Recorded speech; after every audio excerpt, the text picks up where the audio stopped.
Chapter 35. It was the first time that a grave had opened in my road of life, and the gap it made in the smooth ground was wonderful. The figure of my sister in her chair by the kitchen fire haunted me night and day.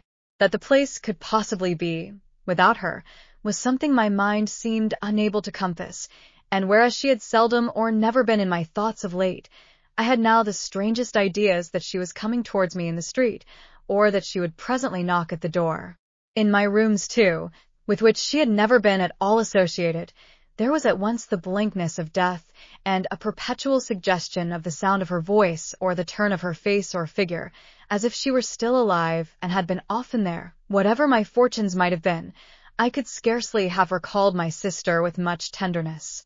But I suppose there is a shock of regret which may exist without much tenderness under its influence, and perhaps to make up for the want of the softer feeling, I was seized with a violent indignation against the assailant from whom she had suffered so much, and I felt that on sufficient proof I could have revengefully pursued Orlick, or anyone else, to the last extremity, having written to Joe, to offer him consolation, and to assure him that I would come to the funeral. I passed the intermediate days in the curious state of mind I have glanced at.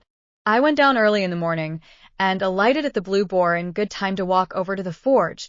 It was fine summer weather again, and, as I walked along, the times when I was a little helpless creature, and my sister did not spare me, vividly returned. But they returned with a gentle tone upon them that softened even the edge of Tickler. For now, the very breath of the beans and clover whispered to my heart that the day must come when it would be well for my memory that others walking in the sunshine should be softened as they thought of me. At last I came within sight of the house, and saw that Trabb and company had put in a funereal execution and taken possession. Two dismally absurd persons, each ostentatiously exhibiting a crutch done up in a black bandage, as if that instrument could possibly communicate any comfort to anybody, were posted at the front door, and in one of them I recognized a post-boy discharged from the Boar for turning a young couple into a soppit on their bridal morning, in consequence of intoxication rendering it necessary for him to ride his horse clasped round the neck with both arms.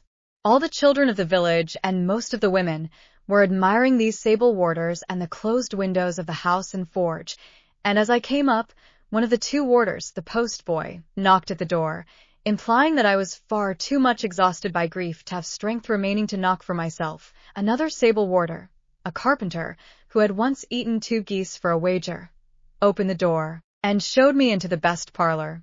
Here, Mr. Trabb had taken unto himself the best table, and had got all the leaves up, and was holding a kind of black bazaar, with the aid of a quantity of black pins.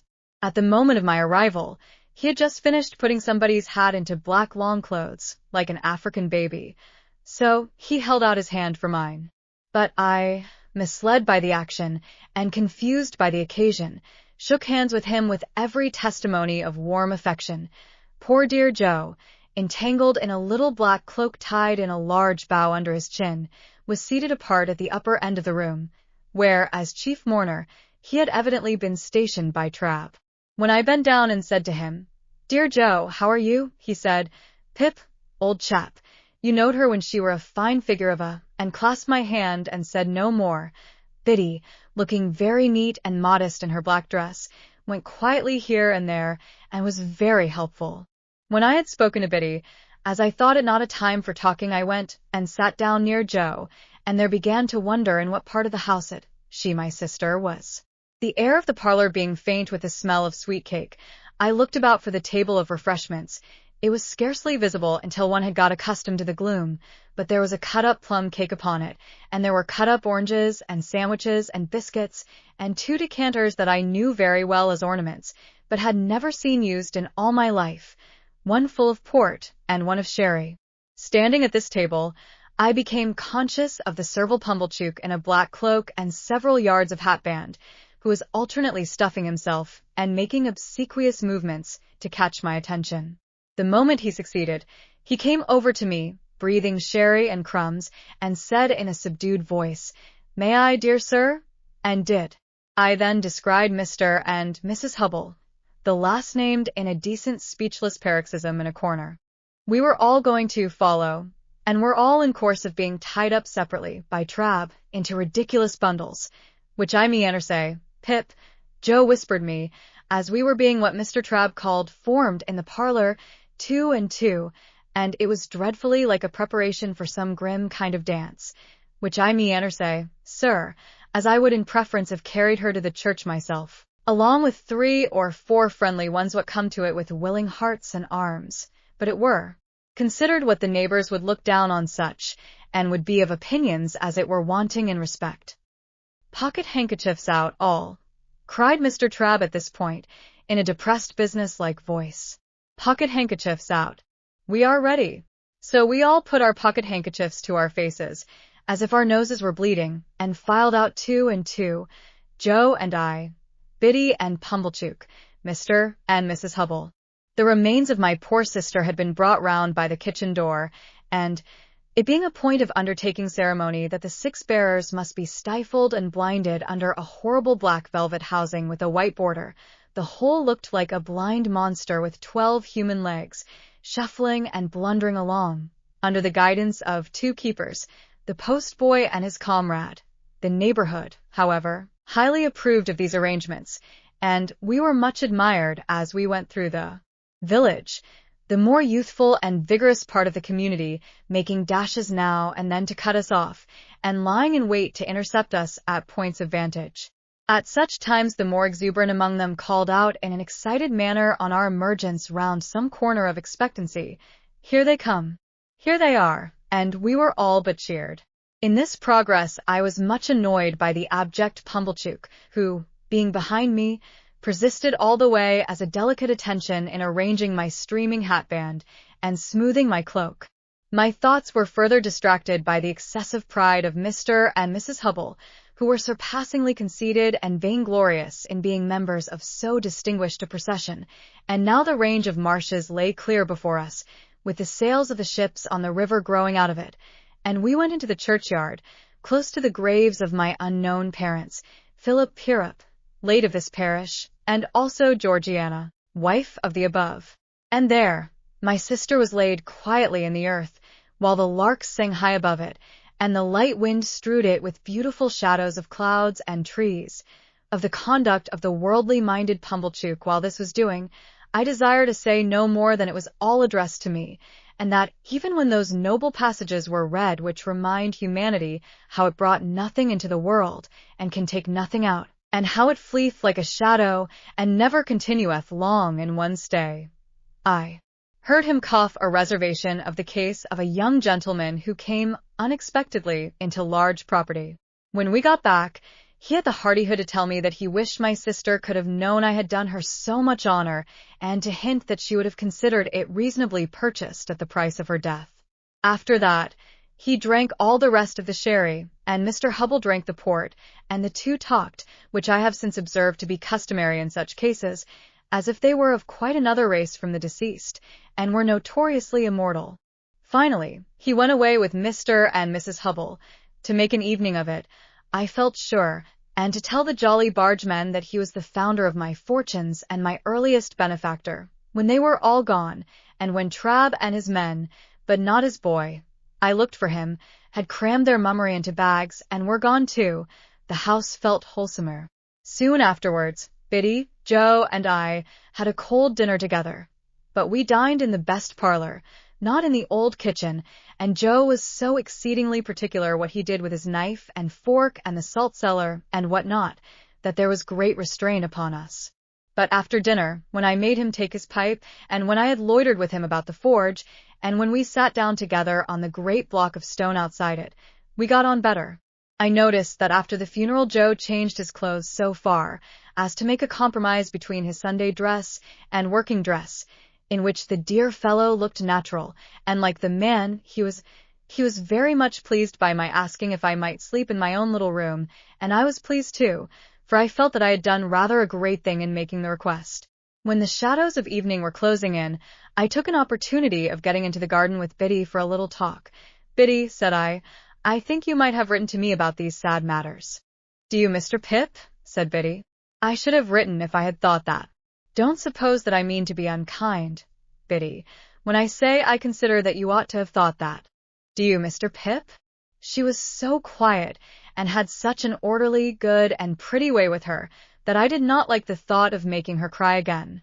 After looking a little at her downcast eyes as she walked beside me, I gave up that point. I suppose it will be difficult for you to remain here now, Biddy dear? Oh, I can't do so, Mr. Pip, said Biddy, in a tone of regret but still of quiet conviction. I have been speaking to Mrs. Hubble, and I am going to her tomorrow. I hope we shall be able to take some care of Mr. Gargery together until he settles down. How are you going to live, Biddy? If you want any M.O. How am I going to live? Repeated Biddy, striking in, with a momentary flush upon her face. I'll tell you, Mr. Pip. I am going to try to get the place of mistress in the new school nearly finished here. I can be well recommended by all the neighbors, and I hope I can be industrious and patient and teach myself while I teach others. You know, Mr. Pip, pursued Biddy with a smile, as she raised her eyes to my face, the new schools are not like the old, but I learn a good deal from you after that time, and have had time since then to improve. I think you would always improve, Biddy, under any circumstances.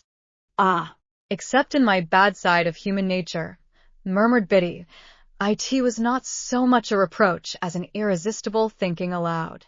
well, I thought I would give up that point too.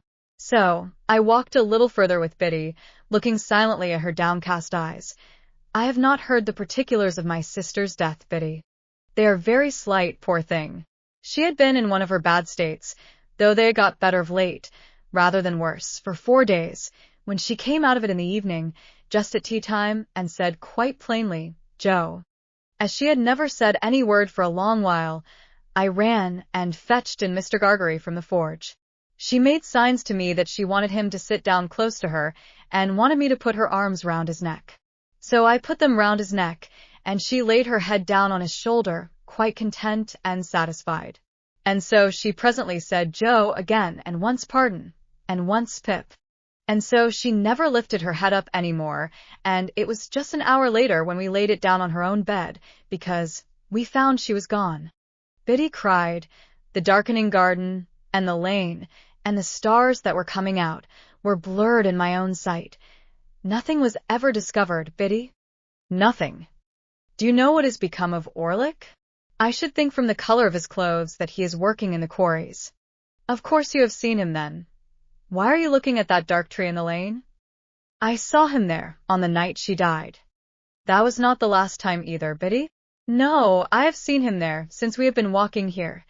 It is of no use, said Biddy, laying her hand upon my arm, as I was for running out. You know I would not deceive you. He was not there a minute, and he is gone. It revived my utmost indignation to find that she was still pursued by this fellow, and I felt inveterate against him.